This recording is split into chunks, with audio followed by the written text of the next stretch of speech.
कांग्रेस जड़े पुरखा नेता कटक सहर पूर्वतन विधायक बारबाटी मोहम्मद मुकीम सोनिया गांधी को लिखि गोटे 5 पृष्ठ व्यापी चिठी जहाँ सार्वजनिक कराई जहाँ केवल ओडिशा राजनीति नुह मुझे भारतीय राजनीति मन गोटे झड़ सृष्टि कहीं सी जो सीधा सभारे राज्य कांग्रेस सभापति को टार्गेट कर ठीक भाव में राज्य संघ थी चलुनी ये आगुरी बारंबार निर्वाचन हारी थे अतीत गांधी परिवार को समालोचना करते चंदीपुर समालोचना से जनता पार्टी थे अनट थे किंतु से कांग्रेस को आसिया केते वर्ष है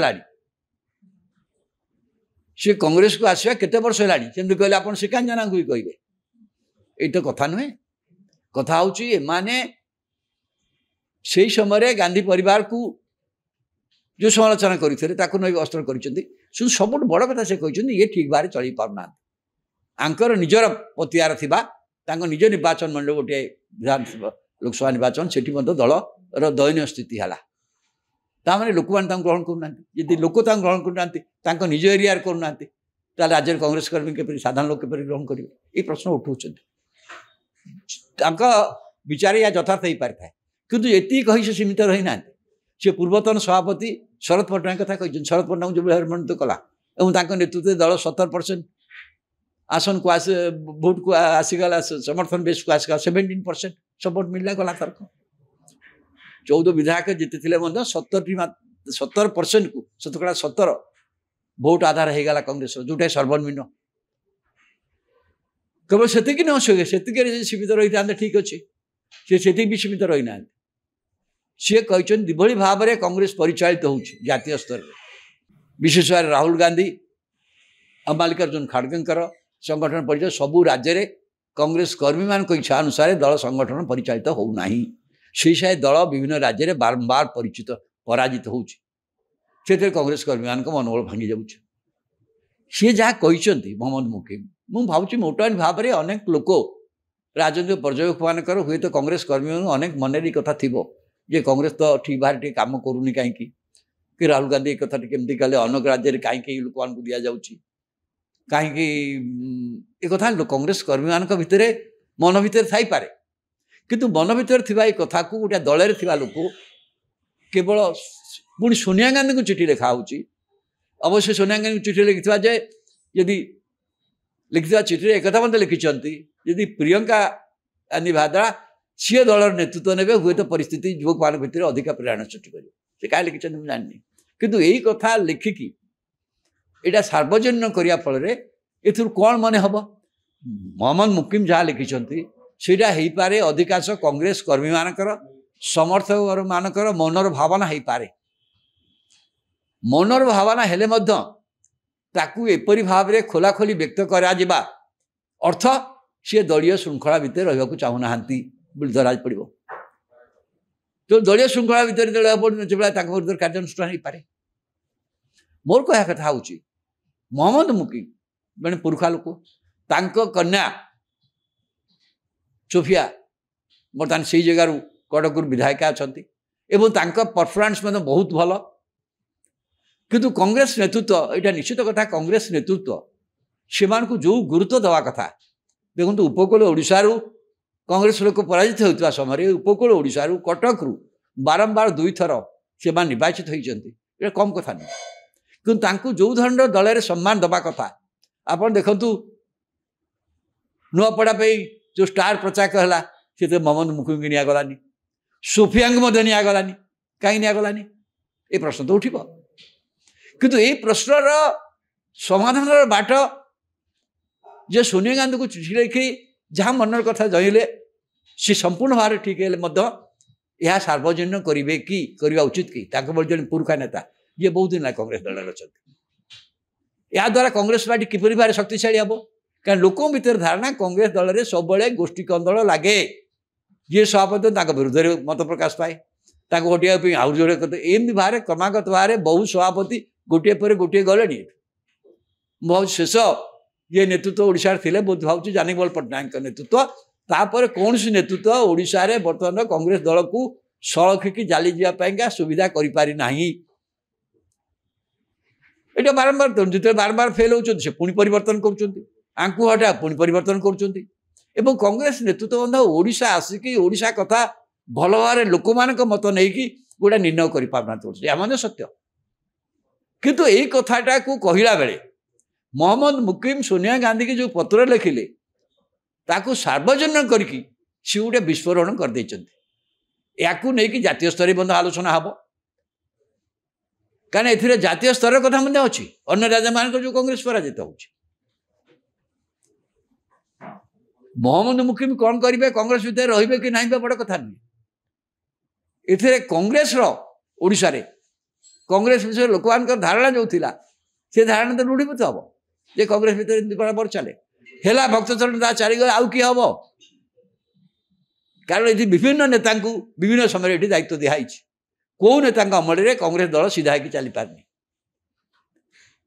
ସବୁଥର ସବୁ ନିର୍ବାଚନ କିଛି କିଛି କମି କମି ଚାଲିଛି।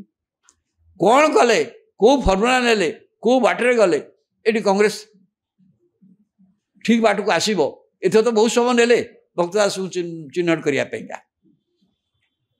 ଭକ୍ତ ଦାସ ଆସିଲା ପରେ ମଧ୍ୟ ଭାବୁଥିଲେ ସମସ୍ତଙ୍କୁ ନେଇ ଚାଲିବେ, କି ସମସ୍ତଙ୍କୁ ନେଇ ଚାଲିପାରିଲେନି। କାହିଁକି ଚାଲିପାରିନି ସେ ତାଙ୍କର କଥା ପଚାରିବ। କିନ୍ତୁ ଯାହା ମହମ୍ମଦ ମୁକିମକୁ ଯାହା ମୁଁ ପଚାରୁଥିଲି, ତାଙ୍କର ଧାରଣା ଯେ କଂଗ୍ରେସ ଲୋକମାନଙ୍କର ମନର ଭାବନା ସେ ପ୍ରକାଶ କରିଛନ୍ତି, ସତ କଥା କହିଛନ୍ତି। କିନ୍ତୁ ସତ କଥା କଥା ଅଛି, ସତ କହିଲେ ମଧ୍ୟ କିଛି ଅପ୍ରିୟ ସତ୍ୟ ଏପରି କହିବା ଉଚିତ ନୁହଁ ଯେଉଁଥିରେ କି ଯେଉଁଥିରେ ଅଛନ୍ତି, ଯେଉଁ ସ୍ଥାନରେ ଆପଣ ଅଛନ୍ତି ସେଠି କ'ଣ କ୍ଷତି ହେବ, ଆପଣ ନିଜର ବି କ୍ଷତି ହେବ। ସେଠି ଭାବୁଛନ୍ତି କଂଗ୍ରେସରୁ ବାହାରକୁ ଯିବେ, କୁଆଡ଼େ କ'ଣ କରିବେ। କାରଣ ବର୍ତ୍ତମାନ ସମସ୍ତେ କହିବା ଆରମ୍ଭ କରିଛନ୍ତି, କହିବା ଆରମ୍ଭ କରିବେ, ବହୁତ ବାର କହିବା ଆରମ୍ଭ କରିବେ ଯେ ଅନ୍ୟ କାହାର ପ୍ରରୋଚନା ସେ କଥା କରୁଛନ୍ତି। କାହା ପ୍ରରୋଚନା କରିବେ? ବା ଅନେକ କହୁଛନ୍ତି ନୂଆ ଦଳ ବି ଗଠନ କରିପାରନ୍ତି। କିନ୍ତୁ ଏଇଟା କ'ଣ ସମୟ ସୁଯୋଗ?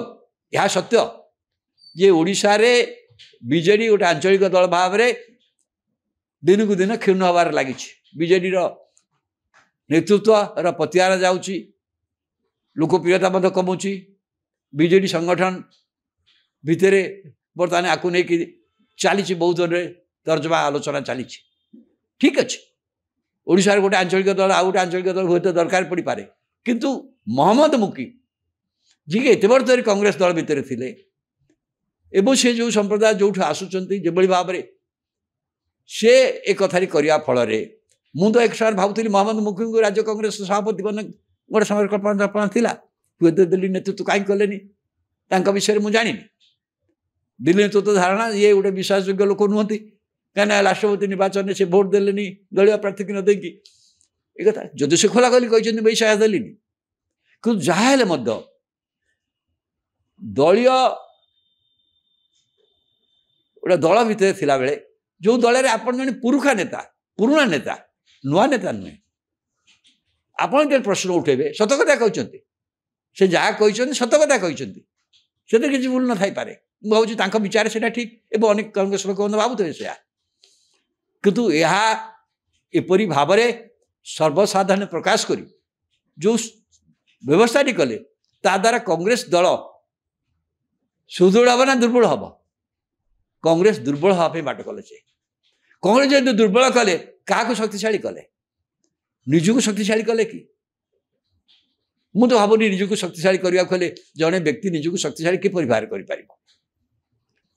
ଯେଉଁ ଦଳରେ ସେ ଅଛନ୍ତି ସେ ଦଳଟା ଯଦି ଦୁର୍ବଳ ହେଇଯାଏ, ହେଇପାରେ ଜାତୀୟ ସ୍ତରରେ ରାହୁଲ ଗାନ୍ଧୀ ଖଡ଼ଗେଙ୍କ ବିଷୟରେ ସଂଗଠନ ପରିଚାଳନା ବିଷୟରେ ଯେଉଁ ପ୍ରଶ୍ନ ଉଠାଉଛନ୍ତି ସିଏ, ଯେଉଁଥିପାଇଁ ଦଳ ବିଭିନ୍ନ ସ୍ଥାନରେ ମଧ୍ୟ ପରାଜିତ ହେଉଛି, ସେ କଥା ଯଥାର୍ଥ ହେଇପାରେ।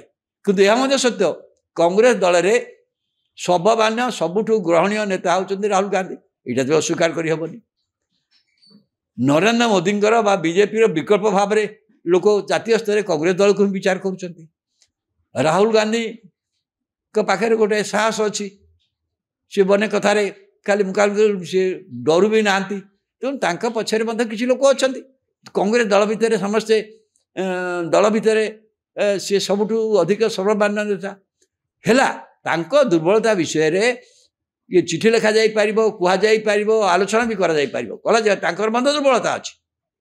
କିନ୍ତୁ ଏଭଳି ଭାବରେ ଗଣମାଧ୍ୟମରେ ଆସି କରିବା ଫଳରେ तांकर ये चिठी फल तो आउ Rahul Gandhi leader of opposition Congress नेतृत्व हटि जबेनि ना संशोधन हम कि संशोधन कर बाट कौन यहाँ कि सी अन्य राज्य कांग्रेस नेता मान सहित जोगाजोग करते अन्य राज्य कांग्रेस नेता मान यही कथा राहुल गांधी खड़गे पाखे पहुँचार व्यवस्था करते से कथा न कर जो कथा कले ए जो कथा को ओडिशा रे कांग्रेस को साहाय्य चाहते किंतु कांग्रेस द्वारा ओडिशा रे अधिक दुर्बल हो भक्तचरण दास तो जी स्थिति न्याचुराली हलचल है भाया अवस्था हो जीवे कते रे दोसरा कथा किंतु कांग्रेस एज ए होल आ द्वारा कांग्रेस शक्ति बढ़ियो कि ये तो प्रश्न तेणु मु भावुँ मुकिम सत कथा कहते सी गोटे विस्फोरक बयान भाव में गणमाध्यम आसू मु भावुँ कांग्रेस आगर चिठी सार्वजनिक फल कांग्रेस तो क्षति है केते दूर क्षति लाभ है क्षति है से तो परवर्ती समय विचार हम मु भावुँ बर्तमान यहाँ विशेष है कारण झील जार सोफियार गोटे पब्लिक एक्सेप्टेबिलिटी ओडिशा बहुत विधानसभा सदस्य भाव में गजसभा मु भावुँ से दिगरे किसी प्रश्नबाची सृष्टि हो।